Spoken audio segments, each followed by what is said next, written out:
다시 한번 크게 박수하여 주시기 바랍니다.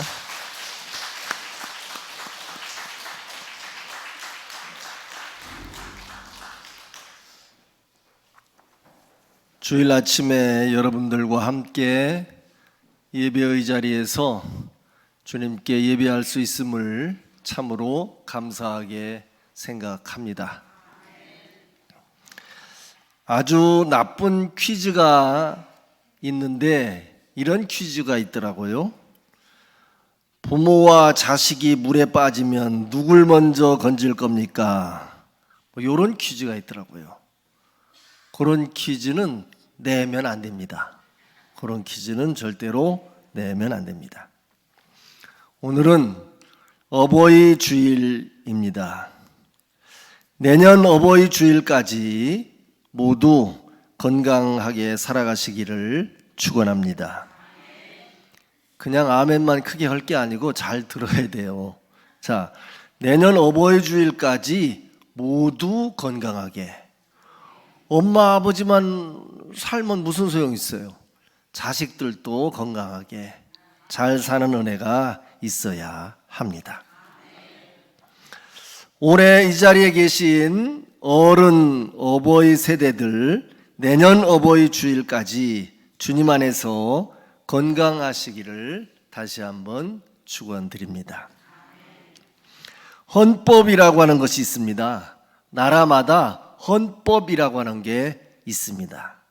영어 단어를 굳이 말하자면 우리 할머니들을 위해서 내가 차근차근 친절하게 알려드리면 constitution이라고 하는 단어를 써요. 이런 단어를 씁니다. 근데 이거는 무슨 말이냐면 구조, 체질, 근간 그런 뜻이에요.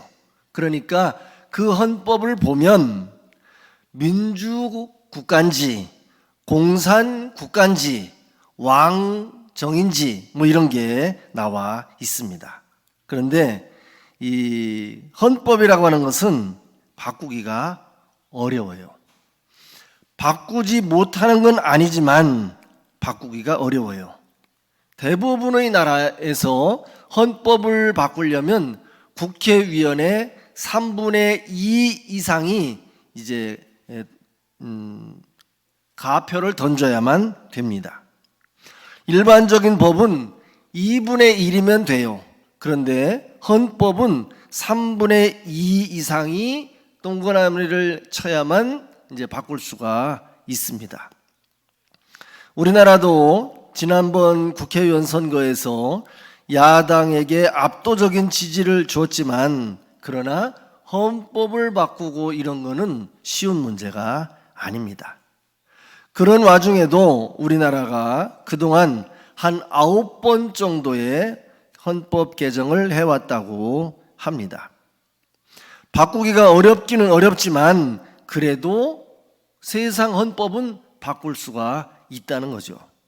그런데 세상에서 바꾸지 않는 것이 하나 있는데 바뀌지 않는 것이 하나 있는데 그것이 바로 성경이라고 합니다. 마태복음 5장 18절에 보면 이런 말씀이 나와요. 진실로 너희에게 이르노니 천지가 없어지기 전에는 율법의 1.1획이라도 반드시 없어지지 아니하고 다 이루리라. 이렇게 말씀해요. 예수님은 반모아 섬에서 사도 요한에게 이런 말씀을 하셨습니다. 계시록 22장 18절과 19절 말씀인데 한번 같이 읽어보실까요? 시작.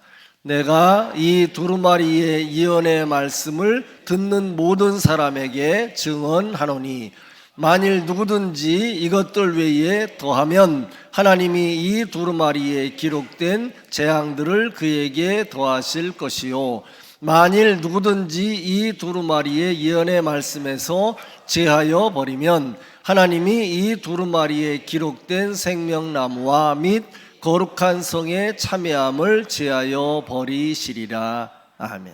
그러니까 하나님의 말씀을 우리 마음대로 더하기도 하지 말고 빼기도 하지 말아라. 주님의 말씀이 있는 대로 가라고 하면 가면 되고 서라고 하면 서면 되고 그렇게 하시라는 겁니다. 성경은 아무도 고칠 수가 없다는 거죠. 성경을 공부하다가 보면 성경을 공부해 보신 분들 아실 텐데 조금씩 어딘가 다른 부분이 있고 좀 이건 좀 이상한데 하는 부분이 있습니다. 그런데 성경이 기록된 게 적어도 3,000년, 뭐 짧은 거는 2,000년, 긴 거는 3,000년 이 정도 이상 됐습니다. 그런데 그 많은 시간 동안 수많은 성경학자와 성경 박사들이 그것을 알아요. 어딘가 이상하고 어딘가 좀 잘못된 것 같고 그런 걸 알아요. 알지만 성경을 고치지 않습니다. 왜냐하면 성경이기 때문에 그렇습니다. 성경을 고치지는 못하고 거기다가 자기 의견을 써요. 내 생각에는 이렇습니다. 내 생각에는 이렇습니다. 그걸 주석이라 그래요. 성경이 세상의 기준이기 때문에 하나님께서 더하지도 말고 빼지도 말라고 하셨기 때문에 성경을 수천 년 동안 바꾸지 않고 그냥 살아가고 있는 겁니다. 우리나라는 봄, 여름, 가을, 겨울이 선명하잖아요. 그런데 어떤 나라는 그냥 1년 12달 따뜻한 나라도 있기는 있습니다. 그런데 그 이유가 이 태양을 중심으로 우리 지구가 가까워지면 여름이 되고 또 멀어지면 겨울이 되고 그렇게 된대요. 우리는 잘 모르지만 학자들 말이 그렇대요. 우리는 성경 말씀을 중심으로 살아가야 합니다. 그래서 성경 말씀과 가까워지면 따뜻해지는 거고 성경 말씀과 멀어지면 추워지는 거고 그런 거예요. 그런데 어떤 사람은 성경 말씀과 너무 멀어요. 그래서 별로 치면 저 명왕성이나 해왕성처럼 멀리 있는 그런 사람도 있습니다. 그러면 안 됩니다. 주님의 말씀과 좀 더 가까이 지내는 여러분들이 되셔야 합니다. 성경 말씀에 부모님을 잘 섬기라고 하는 말씀이 있습니다.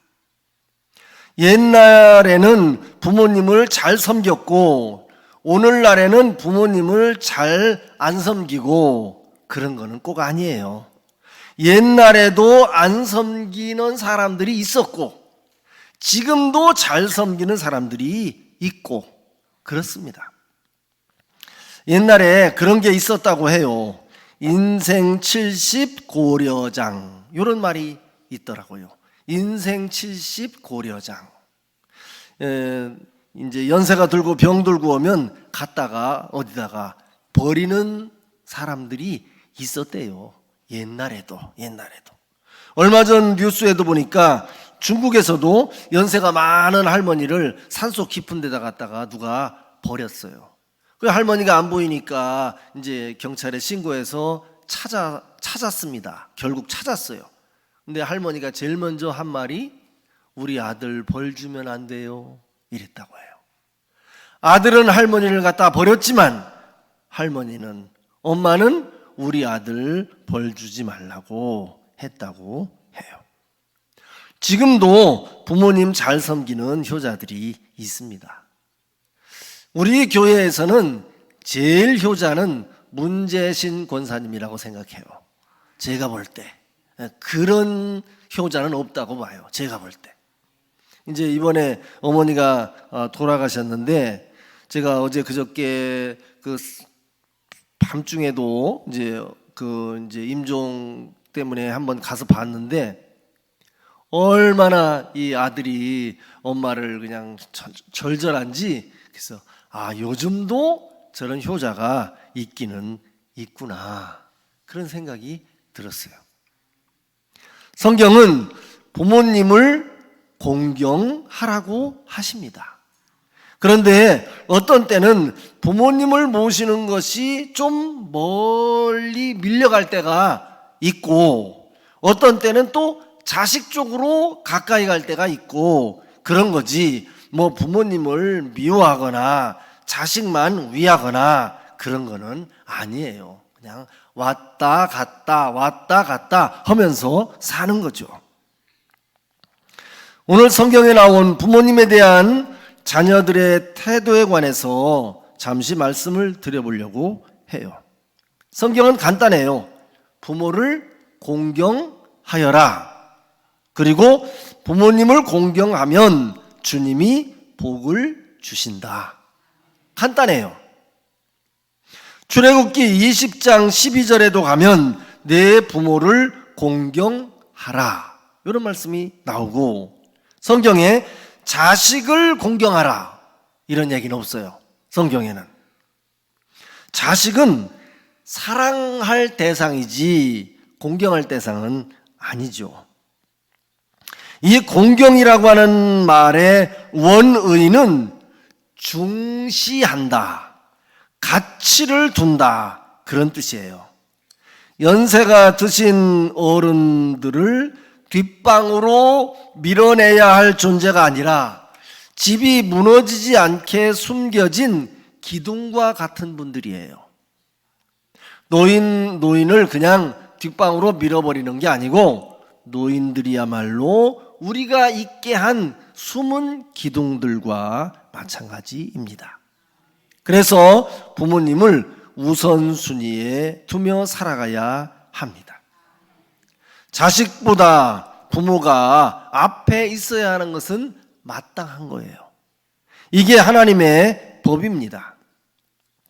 요즘은 어떤지 잘 모르겠는데 예전에는 이제 검정솥, 가마솥에다가 밥을 했잖아요. 그래서 이제 밥을 풀 때 아버지 밥 먼저 푸고 어른 밥 먼저 푸고 그리고 애들 밥은 밑에 그냥 누룽지랑 엉겨 붙은 거 이렇게 해서 푸고, 옛날에는 그렇게 했었습니다. 근데 요즘은 밥이 다 전기밥솥이니까 뭐 그냥 다 좋은 밥이 되죠. 그리고 옛날에는 식사를 하실 때도 할아버지가 숟가락을 먼저 들고 아버지가 먼저 들고, 그러면 이제 나머지 애기들도 숟가락을 들고 그랬죠. 근데 요즘은 그게 많이 무너진 것 같더라고요. 여러분 가정은 어떻습니까? 그런 게 많이 무너진 것 같더라고요. 이런 얘기하면 저 양반 꼰대네, 그렇게 또 얘기하겠죠. 저도 이 젊은 교역자들이랑 한 번씩 무슨 자리를 만들 때가 있습니다. 그러면 막 뭐가 이렇게 올라올 때가 있어요. 이렇게 올라올 때가 있습니다. 제가 그래도 꽤 선배인데 자기들이 뭔지 그냥 막 먹어요. 그럴 때 보면 제가 그냥 속으로 이렇게 하죠. 기본 교육이 안 됐구먼, 이렇게 생각합니다. 대놓고 말하면 뭐라고 하니까 때릴 수도 있고, 그러니까 그냥 속으로만 기본 교육이 안 됐구만, 이런 생각을 합니다. 주 하나님을 맨 1번, 부모님을 2번, 그렇게 놓고 살아가시기를 바랍니다. 아까 제가 농담처럼 얘기했지만 부모님과 자식이 물에 빠지면 누굴 먼저 건지겠느냐, 이런 문제는 내면 안 됩니다. 그런 사고가 생기면 절대로 안 되기 때문이죠. 우리 자녀 세대는 부모를 위해서 기도해야 합니다. 부모는 자식을 위해서 늘 기도합니다. 부모는 자식을 위해서 늘 기도해요. 그런데 자식은 부모를 위해서 늘 기도하지 않습니다. 자식 입장에 있는 사람들 고개를 들어요. 고개를 들어요. 자식 입장에 있는 사람들, 부모를 위해서 늘 기도합니까? 부모는 늘 기도합니다. 부모는 늘 기도해요. 돌아가실 때까지도 기도하실 겁니다. 그러면 증거가 있냐고요? 증거가 있습니다. 1000번제를 하는데 부모를 위해서 1000번제 하는 사람은 내가 아직까지 못 봤습니다. 자식을 위해서 1000번제 하는 사람은 내가 많이 봤어요. 그런데 부모 위해서 1000번제 하는 사람은 내가 아직까지 못 봤습니다. 이번 주부터 한번 시작을 해보시기 바랍니다. 1000번제가 많이 끊어졌어요 이제. 그러니까 이번 기회에 몰라서 못했는데 부모님을 위해서 한번 해보시기를 바랍니다. 그게 남는 걸 수도 있어요. 부모님을 위해서 1000번제 드리는 게 의료비 쓰는 것보다 나을 수도 있습니다. 부모님을 중시 여기면 부모님을 위해서 기도해야 합니다. 그러면 어떻게 기도해야 하나? 시편 71편 3절 말씀에 보면 시작. 주는 내가 항상 피하여 숨을 바위가 되소서. 주께서 나를 구원하라 명령하셨으니 이는 주께서 나의 반석이시요 나의 요새이심이니이다. 아멘. 우리 부모님의 영원한 피난처가 우리 주님이 되게 해 주십시오. 이 땅에 그 어떤 것이 아니라 우리 주 하나님이 우리 부모님의 피난처가 되게 해 주십시오. 사람이 나이 들면 약해집니다. 그리고 병도 찾아옵니다. 그러면서 이제 그냥 그 길로 가게 되는 거죠. 우리 노년에 참된 의지는 주 여호와 하나님밖에 없다는 사실을 기억하고 우리가 늘 하나님만을 피난처로 삼도록 기도해야 합니다. 시편 71편 14절과 15절 시작. 나는 항상 소망을 품고 주를 더욱더욱 찬송하리이다. 또 한 절. 내가 측량할 수 없는 주의 공의와 구원을 내 입으로 종일 전하리이다. 아멘. 우리 어머니 세대, 아버지 세대들 젊은 날에 일만 열심히 하느라고 하늘의 상급을 쌓지 못했을 수도 있습니다. 남아있는 시간이라도 하나님을 찬양하는 일에, 찬송하는 일에 힘도 쓰고 그리고 전도할 때에도 여러분이 한 번씩 나오시기를 바랍니다. 나중에 어차피 못 걸어 다닐 날이 와요. 그러면 그때 뭐라고 생각하냐면 하나님 제가 걸어 다닐 수만 있으면 뭐든지 할게요. 늦었어요. 걸어 다닐 수 있을 때 하셔야 합니다. 여러분의 남아있는 시간, 아직 몸 멀쩡할 때 무언가 할 수 있을 때 찬송도 하시고 기도도 하시고 전도도 하시고 그렇게 하시기를 바랍니다. 시편 71편 17절과 18절 시작. 하나님이여 나를 어려서부터 교훈하셨으므로 내가 지금까지 주의 기이한 일들을 전하였나이다.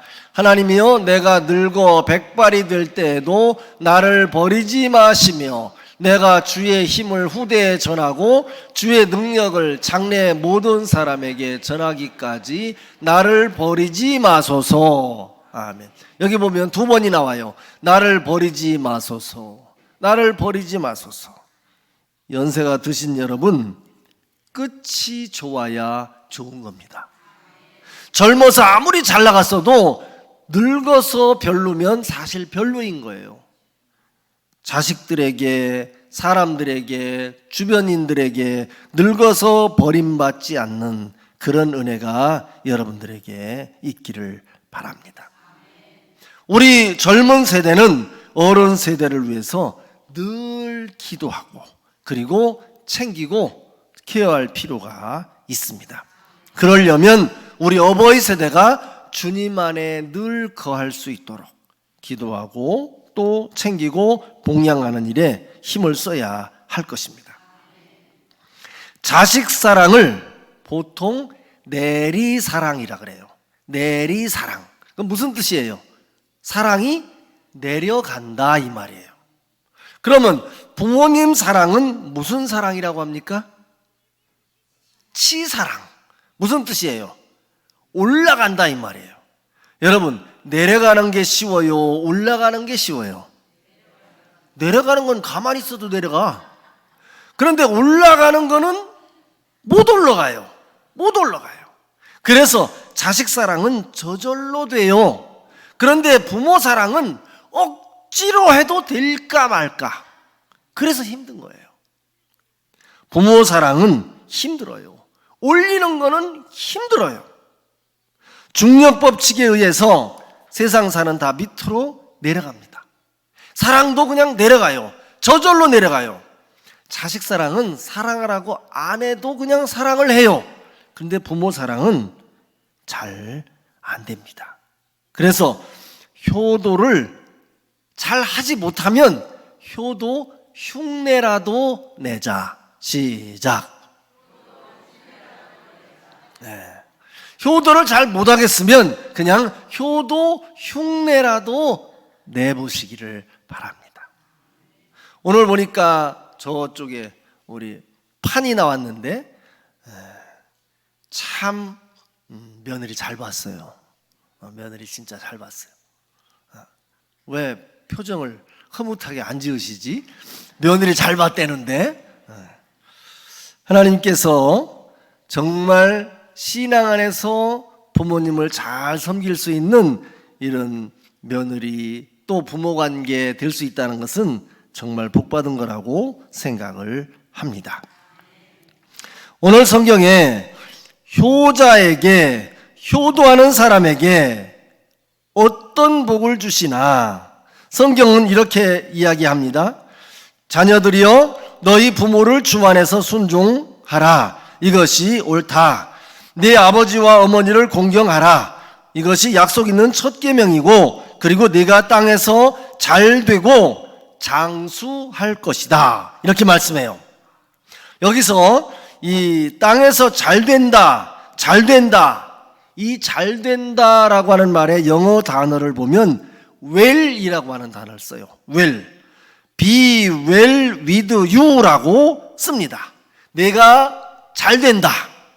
그런데 성경에 보면 뭐가 잘 된다 이런 말은 없어요. 성경에 보면 그냥 두루두루 잘 된다. 이럴 때 아멘을 하셔야 합니다.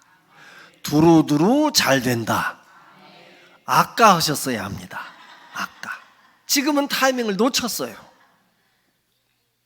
어느 특정한 것만 잘 되는 게 아니라 주님이 은혜 주셔서 이것도 잘 되고 저것도 잘 되고 요것도 잘 되고 그것도 잘 되고 농사하는 사람은 논이 잘 되고 공장하는 사람은 공장이 잘 되고 회사 다니는 사람은 회사가 잘 되고 그런데 살다가 보면 맨날 잘 되나요? 맨날 잘 되나요? 어떤 때는 이상하게 일이 꼬이는 것처럼 보일 때가 있습니다.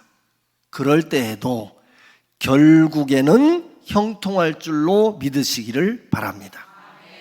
결국에는 형통할 것이다. 시작. 이것이 웰이에요. 웰. 하나님께서 여러분들에게 은혜 주셔서 매사에 범사에 때마다 일마다 평강을 주시는 은혜가 함께 하시기를 바랍니다. 특별히 연세 드신 분들은 아프지 말고 오래 사는 은혜가 있어야 합니다. 아프고 100년 살면 뭐 하겠어요? 안 아프고 오래 살아야지. 아프고 오래 살면 자식들도 싫어합니다. 그러니까 안 아프게 오래 살기를 기도하셔야 합니다. 특별히 제가 어른 세대에게 축복하는 건 뭐 부자 되라 뭐 이런 거 아니에요. 내 발로 걸어서 변소 끝까지 가셔라. 그러려면 조금 걸어 다녀야 돼요. 조금씩이라도 걸어 다녀야 돼요. 그래서 내 발로 걸어서 화장실 다니는 그것만 해도 자식들이 욕 안 해요. 200살 살아도 욕 안 해요. 그런데 내 발로 걸어서 화장실을 안 다니면 그러면 자식들이 아유 김병희 효자 없어요 이렇게 이야기를 하게 됩니다. 요즘 사람들이 제가 볼 때 두 번째로 원하는 게 장수의 복일 거라고 생각해요. 여러분 오래 사는 거 좋은 일이지만 건강하게 오래 사시기를 축원드립니다. 골로새서 3장 20절에 보면 이런 말씀이 있어요. 자녀들이여 모든 일에 부모에게 순종하여라. 이는 주 안에서 기쁘게 하는 것이니라 이렇게 되어 있어요. 그런데 주 안에서 기쁘게 하는 것이라고 하는 것을 다르게 번역한 것을 보니까 하나님을 기쁘시게 하는 것이다 이렇게 되어 있습니다. 그러니까 부모 공경을 잘 하는 것이 하나님을 기쁘게 하는 일이다 그런 뜻입니다. 여러분 부모님에게 잘 하시는 게 하나님을 기쁘시게 하는 거라는 뜻이에요. 시편 37편 4절에 보면 여호와를 기뻐하여라 저가 내 마음의 소원을 이루어 주시리로다 이렇게 말씀해요. 제가 아는 부천에 어느 교회가 있는데 그 교회에 김아무개 장로님이 계시고 그리고 박아무개 권사님이 계십니다. 그런데 그 김 장로님은 막내인데 막내가 어머니를 모시고 사신대요. 근데 아들은 아들이니까 그냥 엄마를 모시고 사는 게 기쁘겠지요. 그러나 며느리는 안 기쁠 수도 있어요. 여기 며느리 입장에 있는 사람들 아주 안 기쁠 수도 있어요. 너무 대놓고 안 기뻐 이런 표정을 짓지는 말고 그냥 겉으로는 괜찮어 이런 표정을 지을 필요가 있어요. 그런데 그 교회 담임 목사님이 물어봤대요. 며느리한테 따로. 그 며느리가 박 권사님인데 박 권사님 시어머니 모시는 게 힘들지 않아요? 이렇게 따로 물어봤대요. 그랬더니 그 장로님의 며느리가 이렇게 대답을 했대요. 참 명답을 얘기했어요. 목사님, 부모님을 공경하는 사람에게 주시는 복을 놓치지 말아야지요. 이렇게 대답을 했대요. 어쩌면 교과서만 보고 공부를 했는지 이렇게 정답을 딱 얘기를 한 거예요. 부모 공경하는 거 힘들어요? 힘들어요. 그래도 부모 공경을 하면 하나님이 정해놓으신 은혜와 복이 임한다고 말씀하고 있습니다. 말씀을 마칠게요.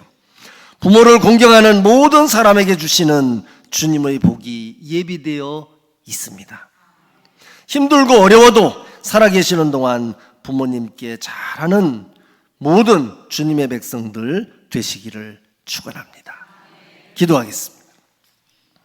하나님 아버지, 오늘은 5월 둘째 주일 어버이 주일로 지키고 있습니다.